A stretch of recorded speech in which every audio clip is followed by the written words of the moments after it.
Hello, everybody, and thank you for joining our Google Plus Hangout today. My name is Douglas Washburn, and I work at the Study in Sweden team at the Swedish Institute. If you haven't heard of the Swedish Institute, we are a public organization that is basically responsible for promoting Sweden around the world. And my job here is to promote higher education in Sweden. Today at our Hangout, we are going to be speaking to students who are curious about what it's like to study in Sweden and might have some interest in applying to programs in Sweden. So today we're going to speak to you about the application process to our bachelor and our master's programs, how to find a program, what it's like to study in Sweden, what international students might like about Sweden, and basically just give you some advice to help you along your way. Joining us today is the star of the day, Raghu, who is a digital ambassador of Sweden. He is one of our bloggers. He's a student at the Stockholm School of Economics, and in addition to blogging, he is also a wonderful photographer, so make sure you check out his pictures on Instagram. So for our Google Hangout here, we have a little less than an hour left now, and we're going to be accepting questions in English, Hindi, and possibly Tamil. But actually, I'll pass over to Raghu now to introduce himself and say hello. Hi, I'm Raghu. I did my chemical engineering in India in NIT Rourkela. And then I worked in a cement factory for 3 years near Raipur. And when I was working, I kind of decided that I wanted to do masters in management or something related to management because I wanted to be in a leadership position later on in my life. So I looked at schools where I could apply, and so Sweden was really attractive to me for a couple of reasons. One was my friends studied in Sweden before me, and they really recommended it and enjoyed the entire experience. And also, I watched Swedish movies and had listened to Swedish music and stuff, and I really believe in Sweden's values, one of which is equality, and the country really pushes that value to an extent, which is what attracted me to Sweden. So I applied to Stockholm School of Economics and I got through, and that's what I'm doing right now, Masters in General Management, and I'm really enjoying the program. So I have my vacations coming up soon. We're done with school almost. That's me. Excellent, thanks, Raghu. So I'm going to give you guys some brief information about studying in Sweden, which will probably just take a few minutes, and then after I'm done with that, we are opening up for questions from any of you if you're wondering anything. I would also like to recommend all of you to please write the questions in the widget in the actual chat. And that's just because if we don't get the questions there, we're not going to be able to see the questions on the main page. I think some of you actually wrote some questions there in advance, and we'll certainly try to address some of those. But please write the questions to us in the widget here in the actual Hangout window, so we can see what you're asking. So after this information and the questions, then we're also going to actually wrap up by showing you guys a few important resources to help you along your way if you want to find out more after this Hangout. So studying in Sweden, what is the most important information for you to know? Well, we have a lot of programs in English. We have over 1,000 English taught programs in the country of Sweden, which is a lot of programs. So basically, no matter what area you are interested in, you're probably going to be able to find a program for you. That being said, the programs, around 900 of them are at the master level. So we only have around 100 bachelor level programs in English. These numbers are increasing each year, especially the bachelor programs, which are becoming more and more popular. But right now, the vast majority of degree students coming to Sweden are studying at the master level. For the master's level, we have actually both one-year programs and two-year programs. If you are considering studying in Sweden and wondering what your next steps are, I recommend that you guys visit our website, which I'll show you later. And on our website, you can go to a page called Universityadmissions.se, which I'll show you as well. On this page, you can search for programs in English in the entire country of Sweden and find exactly the program that you do or that you're interested in. And we have a really nice consolidated application process. What this means is that you guys only need to basically send in one application, and then you actually choose a number of different programs in Sweden that you want to apply for. You can actually choose up to 4 master programs you want to apply for and 8 bachelor programs. And you pay 1 application fee. The application fee is around 900 Swedish kronor. And then you can choose the different programs. I should also say that the application fee is something you only need to pay if you are a student from outside the EU and EEA, and that also applies for our tuition fees. So it's only students from outside the EU, EEA area that need to pay tuition fees.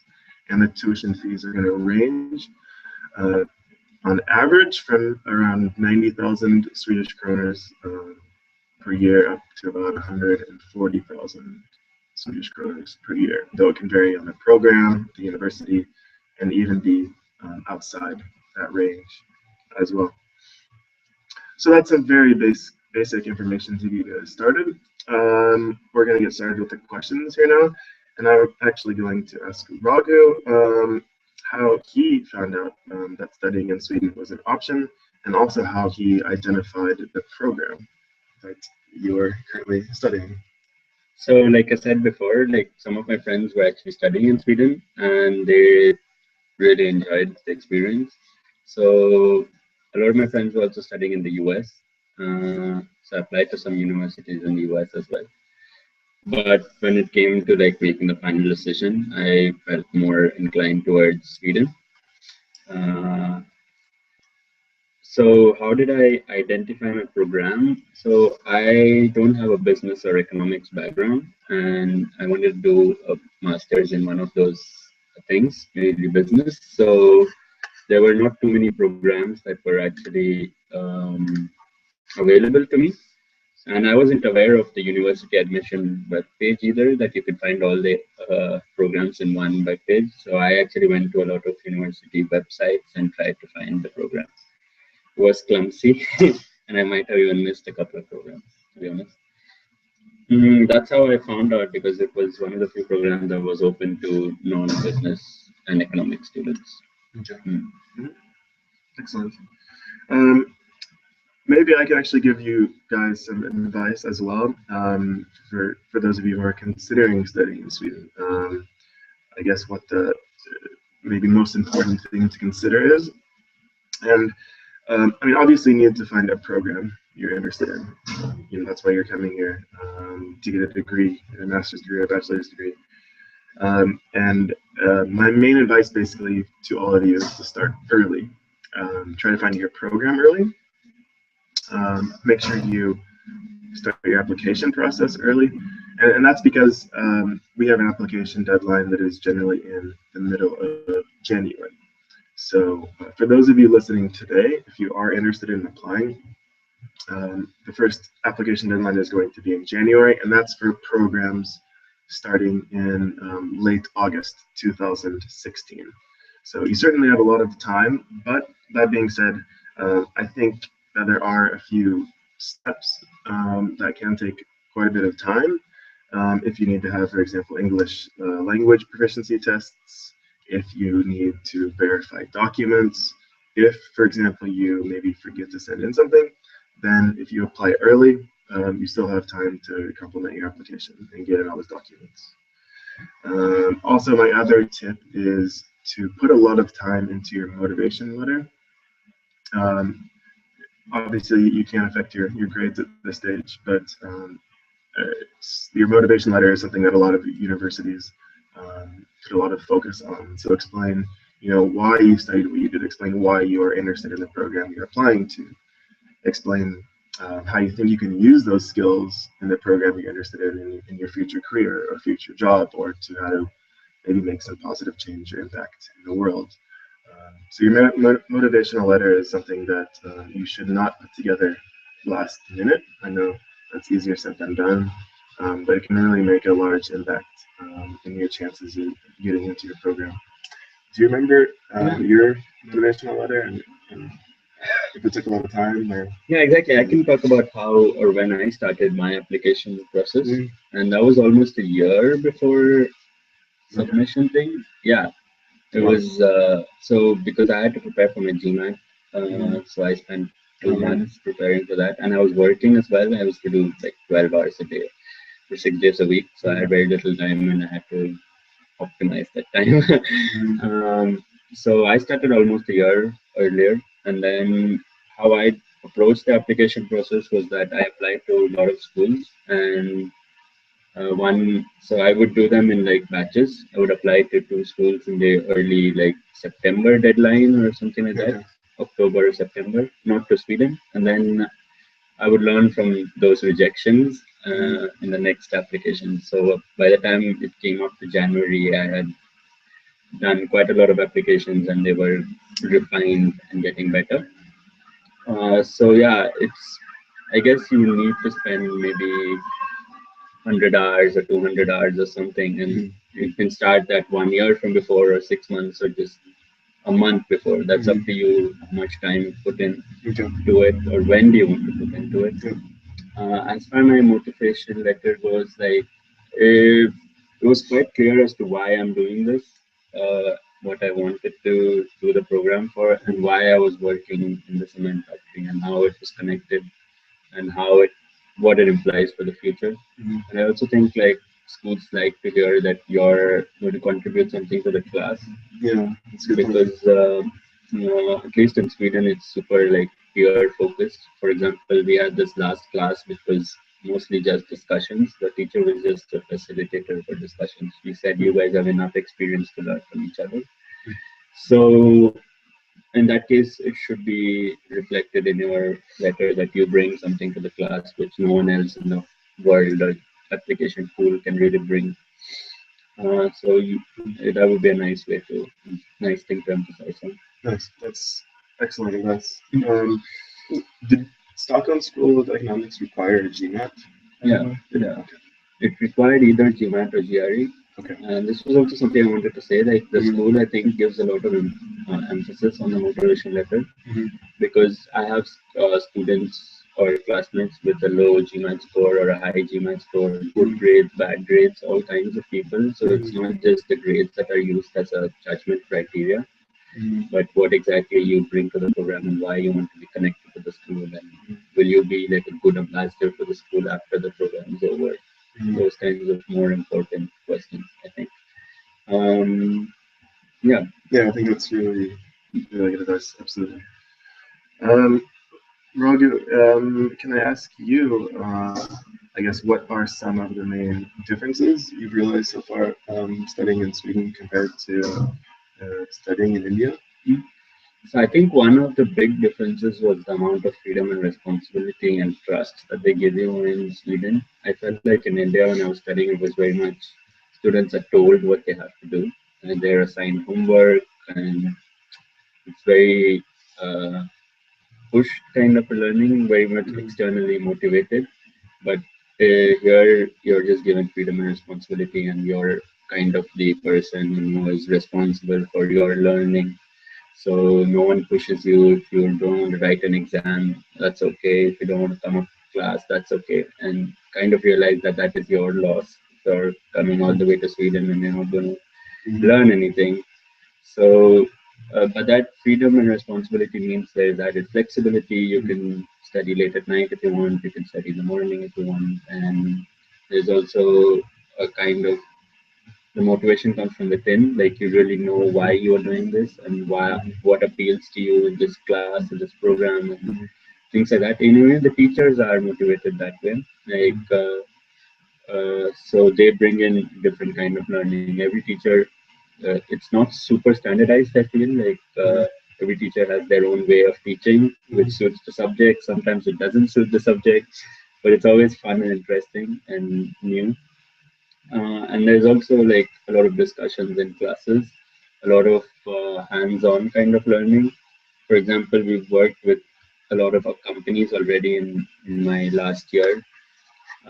So we really get to kind of see how we can apply the things that we're learning in class in the real world, which was not something I found so much happening in our Indian studies. Mhm.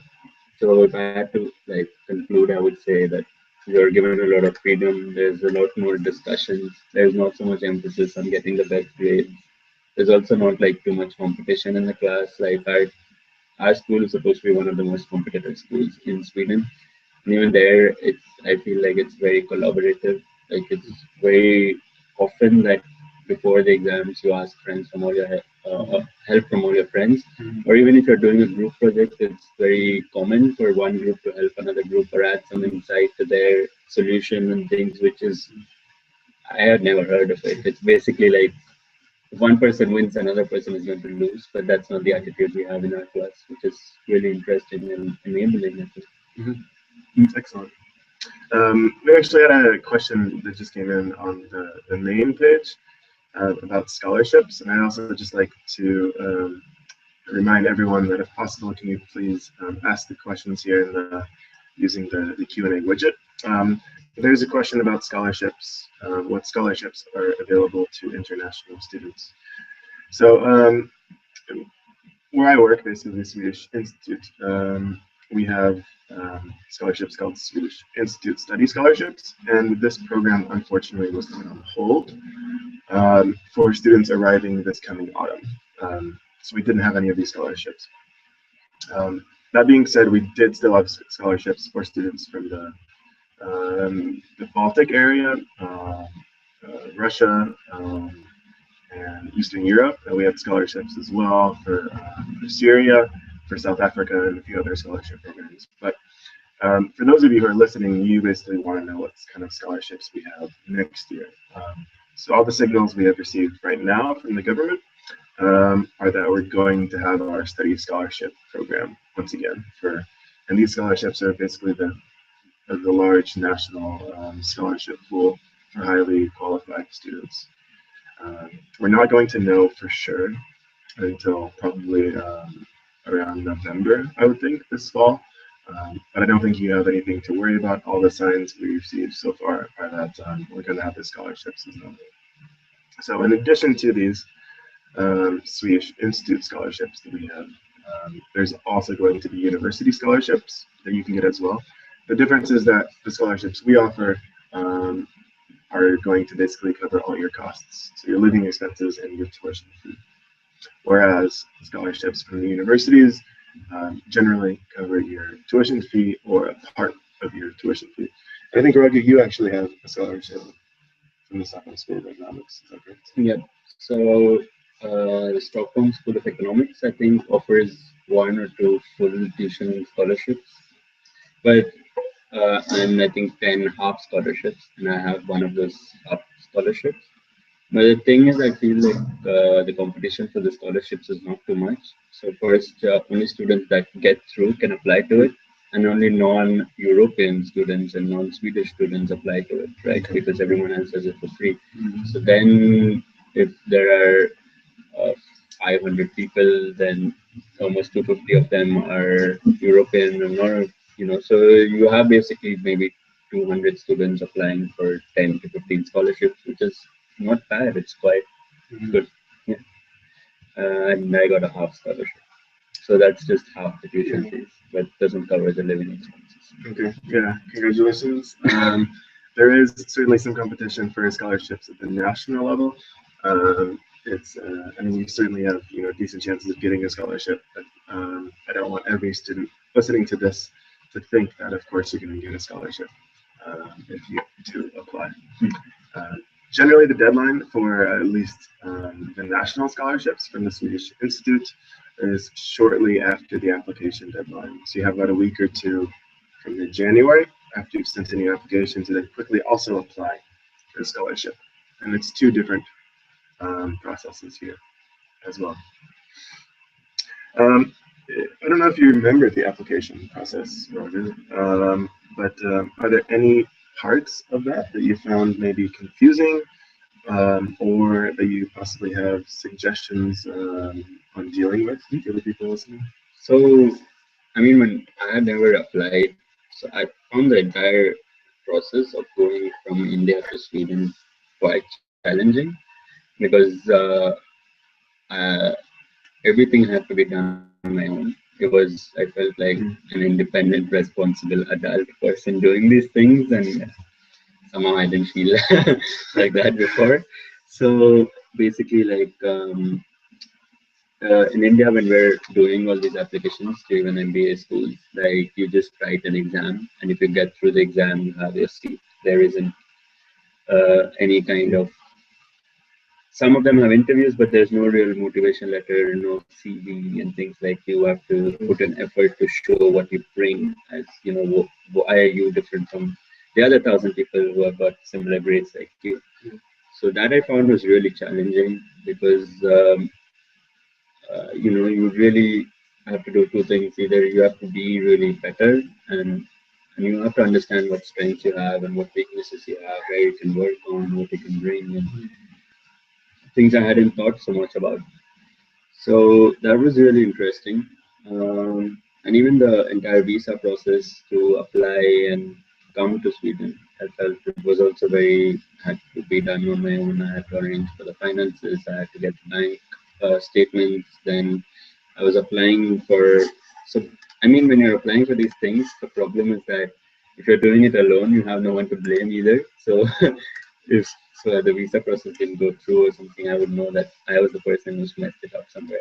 And same with the school applications, like if the mail that I had to send to Sweden didn't reach Sweden, then it was some mistake from my end. So I found that really challenging because that's not something I was brought up with, like being this responsible or this independent. But that's something that most of the world takes for common, takes for granted. So it was a really nice learning process also because it prepared me for student life. It made me understand that this is how it is and I have to be more independent, responsible. Excellent. Another question for you. You mentioned that some of your friends in India have studied in Sweden before, and that was kind of how you began interested initially. What advice do you have for people listening if they're wondering how should I find a program that fits me, basically? Okay, so I would say like the most important thing is to like, so I think like Sweden doesn't work so much like India, where we don't ask, like at least I didn't even ask myself what kind of things that I wanted to do in my life because I felt like my options were very limited and I do engineering because that's a safe option. With Sweden, you don't have to think like that. You can actually think what I want to do in my life.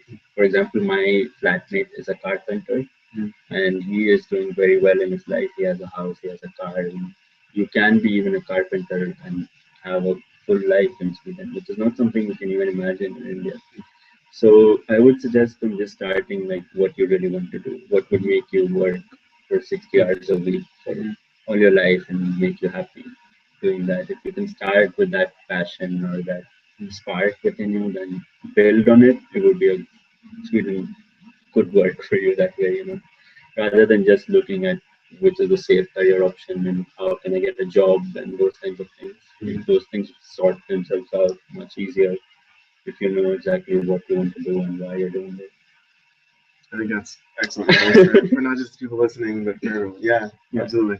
So, I don't know. Sweden is also known for having a work-life balance. So even if you would like to work for 60 hours a week, in Sweden, I think you'll find most people probably working about 40 hours a week. Well. I knew it as soon as I said 60 hours. Yeah.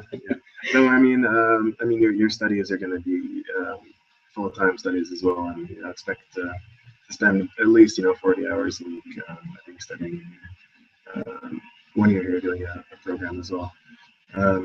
Actually, a question about the format of the program, basically. And It can vary, I think, how much time you actually spend in the classroom in Sweden compared to a lot of other countries. How has it been like for you, Raghu, so far, in terms of actually how many hours you spend in lectures versus in group work versus studying independently? So I think studying independently is quite less. I do most of my learning in group work actually, or in class when I'm listening to discussions or how. So basically, teachers say something and it's interpreted like 30 of us sitting in the class interpret it in 30 different ways, and maybe two or three of us speak out about it. And that makes it really interesting, like how you other people can think of the same thing in different ways. And that's how I remember things. Oh, the teacher said this, and some of my friends said this. So I do most of my learning in my class and also in group work when you're actually applying things that you've learned in class in some kind of a case or some kind of a project. And somehow those are also such practical hands-on things. For example, yesterday we actually played a game like Monopoly, in which we had to manufacture something and sell to the market, and we had to give accounts for that and things. So it was like many people who actually struggle with accounting and finance and numbers through the course actually found this way a really easy way to learn how it actually works. So in terms of hours, I feel like we spend uh, maybe 20 hours a week on in classes in the classroom. But we book our things on the calendar and we would spend another 15 hours definitely in group work. Uh, and you spend maybe 5-10 hours working alone independently. But I think, yeah, it can vary. Sometimes we spend maybe 50 hours in the school because there is a project and you really want to do it and get good grades and stuff. But sometimes it can be much lighter as well. But I don't think it ever goes down less than 35 hours or 30 hours a week. Everything put together. That would be like really luxurious week. I'm glad Raghu mentioned group work. And that's something I think that surprises a lot of students coming to Sweden. I'm originally from the US and I did my bachelor's in the US. And I thought we did a lot of group work in the US, and then I came to Sweden and I never wanted to do group work again, basically, when I graduated. But then what happened is that I got a job, and you quickly realize that working is basically having a never-ending group project.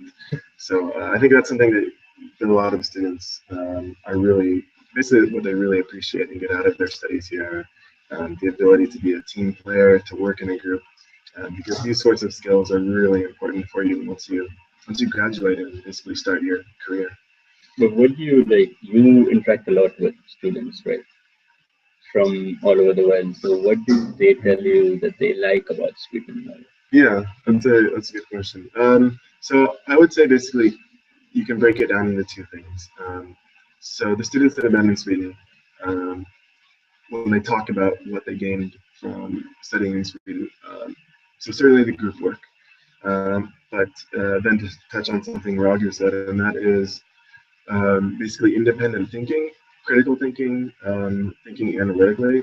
So in Sweden, you can't come here and basically expect to just memorize the textbook and then you're going to know the answers for the exam. You need to take what the professor says, just like Raghu said, the professor says something and then every student interprets it differently, and then apply your own knowledge when you've read in the textbooks, and then think about basically the case or how to solve it. And that can be a challenge for a lot of students that aren't really prepared for this. But what happens is that you grow, I think, a lot, both as a person and as a student, because also when you graduate again and then you get a job, unfortunately, you can no longer just open up a textbook and find the correct answer in your textbook. You need to be able to think for yourself and independently. So I think that's one of the main things that students like about studying here in Sweden. And then also outside the classroom, students, I think Sweden is at the forefront I guess, in a lot of ways in the entire world in regards to being an extremely innovative country, being a very creative country. Sweden is a really safe place to live. which, me coming from the US, that was something that was important for me to consider. Sweden is very clean. We have clean air, clean water, clean streets. There's a huge focus on environment and sustainability. We recycle 99% of our waste in Sweden. We actually ask our Norwegian neighbors for more waste to recycle. It's a very equal country. I mean, Sweden is not perfect, but it's one of the most gender equal countries in the world. Uh, we have just about equal number of male and female members of parliament, um, and business leaders as well. It's very equal. So I should also mention, I guess, that Sweden is, I think, at the cutting edge in a lot of research, a lot of educations, things like design, biomedical sciences, things related to, for example, human rights, corporate social responsibility. Um, a lot of people around the world really look up to Sweden and hold it up as kind of an ideal um, as far as how a country can be. So, yeah, that's my brief answer. Um, So one question I Yeah. get quite like on the practical side of things, I get asked quite often is if there is part-time jobs being available for students studying from abroad, and what are my monthly expenses or kind of those Yeah, kinds of things. that's a good question. So one of the things about part-time jobs, I think English-speaking part-time jobs are difficult to come by. So one or two things that work for me. One is that you can try and find part-time jobs in your school as a research assistant for some of the professors. The thing with Sweden is every job pays really well, whether it's working in McDonald's or doing dishes in a restaurant, it pays really well. Mhm. So, so yeah, but so in school, it's a good opportunity. Another thing is to uh, be like a study coach or do tuitions for other students. So Mhm. most of the education in Sweden happens in Swedish. So most of the Sweden students also want to study in Swedish, but there are like international schools and they need tuitions as well. And if you're an international student, especially from India or China or something, we're good at math. At least we bring that reputation. So yeah, so there is definitely a market for that. If you, but again, getting into finding a job in Sweden is very much about networking and knowing people or making friends and know people, you know. So that's also another good option. But also, almost everybody in Sweden at some point in their life would have been a waitress or a waiter or worked in a restaurant. So those kinds of things which I used to look down upon when I was in India are not taboos or something bad. So those are really viable options if you really want to make money as a part-time job as well. So that's about part-time jobs. I think they're still difficult to come by, but if you really want to get something, you can. Um, in terms of expenses, so I think like that can range from maybe 4 to 5,000 SEK to 9,000 or 10,000 SEK. I think students receive like 9,000 in allowance, right? The Swedish students.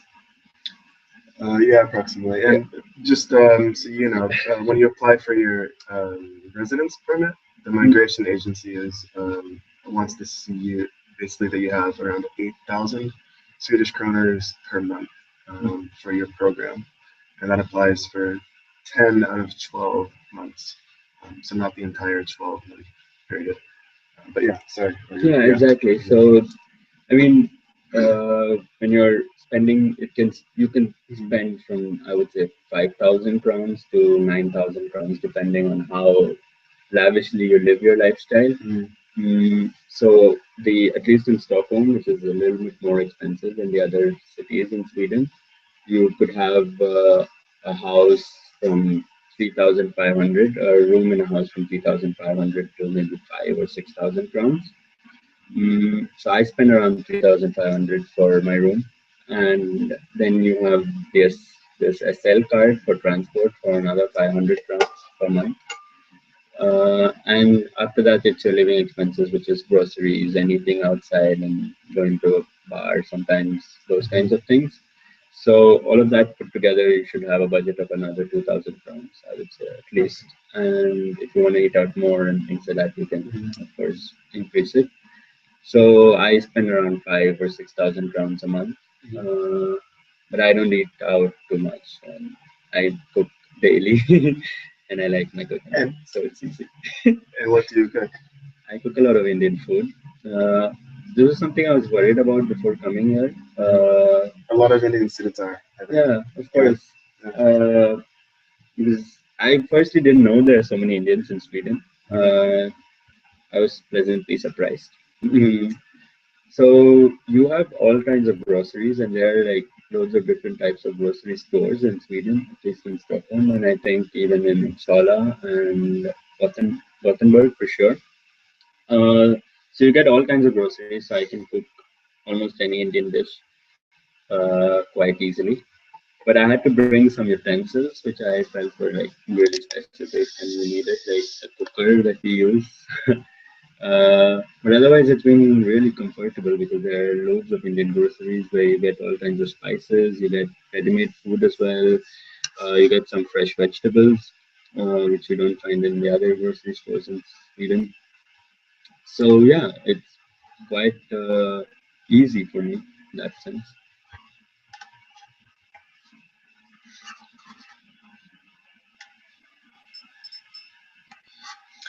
Um, let's see here. A question for you, Raghu.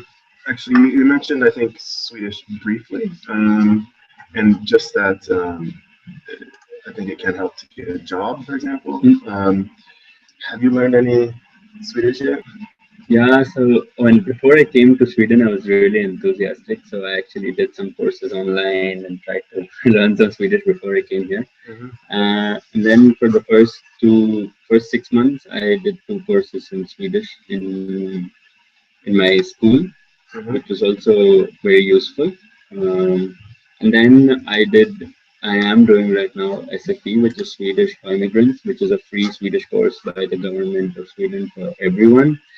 And that's going pretty fine. So those are like the simple options which everyone has, and most people do this to learn Swedish, I feel. But you can also do other, like there are paid courses. You can also have like a personal tutor if you can afford it. Then your Swedish really improves fast. But most importantly, you have to talk to people, which is what I'm struggling with. But SFE is really, really good, and I really enjoy my classes. It's a lot of watching of movies, reading books together, having like discussions where you're forced to talk. So and the best part is it's free, and it's in a lot of different places, so you don't have to travel. You can just go to the one near your house, and you get to meet a lot of immigrants who are also coming to Sweden for the first time and are having issues with the language. So it's much easier to make friends who are in a similar situation to you. Okay.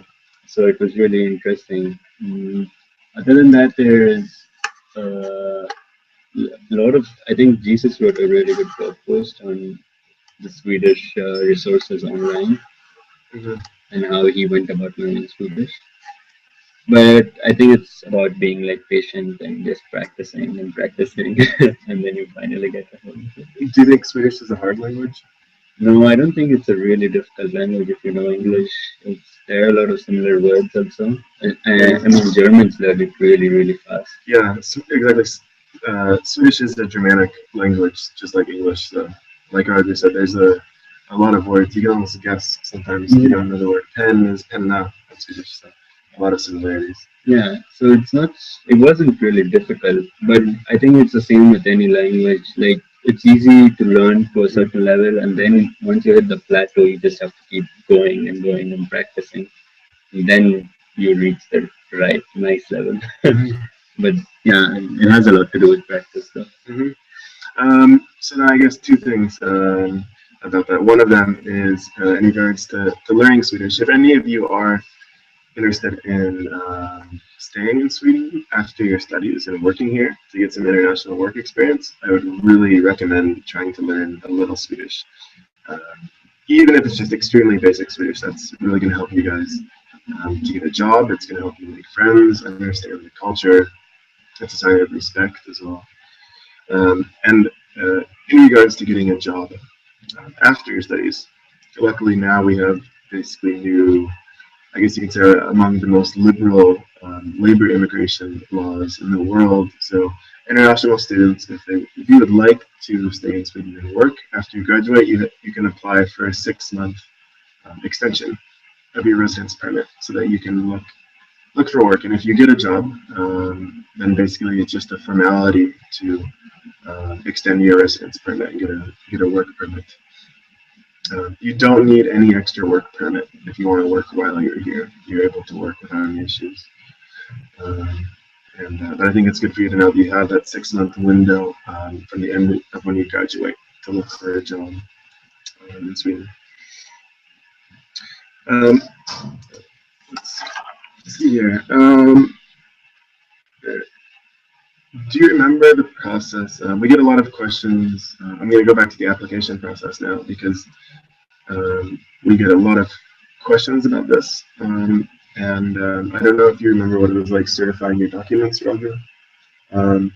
If that was a complicated process for you. So I had to send a letter to my school saying I wanted my transcripts in a sealed envelope. And then they sent it to me, and it was all certified, and I didn't have to do anything much. But mine was a government school, and these things usually take some time, so I sent it way longer, much earlier than I needed it, so that to be safe. But I don't think I had any problems with it, to be honest. I didn't have to go anywhere to certify my documents. I just got them through my university, and all my university things were certified. Okay. I may have had to go to the police station for testing my 10th or 12th standard grades, but I'm not 100% sure. Okay. I don't think I faced any issues with it. Good. That's what I was looking for. It was quite good. Excellent. A question for you here about why you think someone should study in Sweden, or I guess maybe more that what do you like about, I guess, living in Sweden and studying in Sweden the most? I think there's so many things that I take for granted now that I'm here, but when I first came here, I was so happy and surprised by them. One of them was that you can drink water from the taps, which is, I don't know, it's super nice that you don't have to, boil your water or anything. You get clean water in the tap. You have, again, hot water to take bath whenever you want, which is also amazing. Those are the small things, but in like a bigger thing, I feel like it's not very competitive and it's really collaborative. So people are around you, always supporting you, especially when you are in trouble or something. When you really need people, they're always there. And it isn't like a very competitive environment where each one is, it's a cutthroat environment where you have to get the best grades and you're willing to do anything for it. So it's very balanced that way, that you have to do as you feel. Another thing I really enjoy about Sweden is the closeness to nature. That especially during summer, it's amazing. You can go camping and you can swim in almost all the lakes, which is really great. I also like the fact that for Swedes, it's education is free. Like for me, SAP is free. So those are things that I, really value. That once you get into the society, they really make sure that everyone's treated equally and given the same kind of opportunities. And most people in Sweden actually believe in such things. When I have conversations with strangers or friends or people in the school, most people really want Sweden to continue in that same direction. And they're really happy that Sweden stands for such a thing in a world in which inequality is even increasing in many countries. So that's something I really appreciate, that there are a lot of like-minded people, thinking in the same direction. Yeah, I certainly agree. Yeah, absolutely. I think we have time for maybe one more question before we start wrapping up and showing you guys a few resources that you can use. to find out more. And that is regarding the connection with industry here in Sweden, because Sweden is known for being a very innovative, creative country. There's a lot of startups coming from Stockholm and Sweden in general. But I don't know if you feel there's many industry connections at your program, and if you have many, for example, group projects related to industry. What is your thought? I think it's amazing. Like, this is probably, I should have spoken about this earlier. Like, this is the best thing about the program and the school. So since the school is a privately funded school, different from most of the other schools in Sweden, we have like excellent relationships with all big industries, small industries, startups. We have a lot of professors working with startups and with other industries. So, for example, after every 4 classes that we take, we have a live case where we work with a company in a real problem that they're facing and use the theories and models and come up with some kind of a consulting solution. It's so hands-on and it's so such a great application, of the things that we've learned. And we do this in our groups. So we work with L'Oreal, Harvard, Northwest, Microsoft. I think these are 3 companies that we work with for a 1 week or 2 week live case. And these are great opportunities to get to know how this company functions, because you do a lot of research on how the organization is from within, what kind of forces are acting on it from the outside, if this is an attractive industry. And those things make you, like, even in this small, they give you the smallest glimpse into a completely different industry. I worked in the cement industry, and suddenly there's this makeup industry that we have to research. And you might find like there are some similarities or something attracts you to that, and you might have never even considered it. So you get to know about the industry. You also get to know about a company, like how is the working environment in Microsoft, for example. Is it some place that you would feel comfortable in, or do you want a more structured approach in some other company? So it's really insightful, not just in the fact that you get to learn things that are related to studies, but also how companies and organizations work and what kind of solutions are acceptable. Like when, for example, many companies want like a smaller solution. Many people are having the budget for a bigger solution or have many kinds of constraints. That's a very real life problem. Like when you're solving a problem in an exam, you don't have to convince a company to accept it or implement it. But in the real life, there are restraints and there are constraints, and not every solution is going to be a workable, implementable solution. So that is really interesting, as how the real world works different from an exam or things that you study in a book. And that way, the connections that our professors and our school has with this industries in Sweden is just unbelievable. And I'm super impressed by that. Yes, absolutely. So I'm going to wrap up now by actually showing you guys a few resources here. So we are actually going to start here. I'm going to start by showing you our Study in Sweden page. This is a page here at the Swedish Institute that the team I work for here runs, and you can basically find everything you need to know about studying in Sweden on this page. It's a really wonderful resource. The most important thing I think for you guys to go into, of course, you want to learn more about study information, how to apply, a list of universities, but programs. If you click on this, you're actually going to come to an external link, which is this link right here. And on this page, Universityadmissions.se, you can find a list or search with a list of every English language program that's taught in Sweden at the bachelor level or the master's level. So this is, of course, is really useful for you to find the programs that are offered for you. Over 1,000 programs, English taught programs in Sweden. And on this same page as well, this is the page where I talk about the consolidated application process. You can also apply through this page as well. So 900 Swedish kroners, and you can apply for up to 4 master's programs in Sweden at different universities if you would like, or up to 8 bachelor programs in Sweden. I would also recommend you guys visit our Facebook page and like us and follow us to stay up to date about what's going on. It's a great way of asking us questions, about getting in touch with other students. And then, so I said that Raghu is one of our student bloggers. We have a wonderful group of student bloggers that I really recommend you guys follow. This is their blog, so you can find it. This is our Study in Sweden page. You can find it here under, if you click on that, blogs.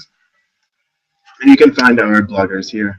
Here's Raghu, and we have a bunch of other bloggers from different universities, different programs, and from different nationalities. And it's a great way for you to, really find out what it's actually like to study in Sweden and to live in Sweden. They have a lot of wonderful posts. One of them I have opened up here is from one of our bloggers studying at Lund, named Dena, and she's a Montenegrin, and she's written a really good guide on the application process and how to apply to studies in Sweden. So it's a really user-friendly guide that runs through how to apply to studies in Sweden. So with that, basically, I'd like to wrap things up and thank everyone for following us and listening to us. And also, yes, Raghu, before you say goodbye to everyone, is it okay if students contact you if they have questions? Yeah, I think the email address is on the blog, and that's the email address you can contact me on. And I do get emails right now, and I've been replying to them. So okay. Yeah, it's not a problem at all. Excellent, thanks. So the blog I just showed you, you can find Raghu's email address on this page, and also actually contact details to some of our other bloggers as well, if you would like to contact them. But yeah, once again, thank you very much for listening, and we look forward to being in touch with you again. Right. Bye.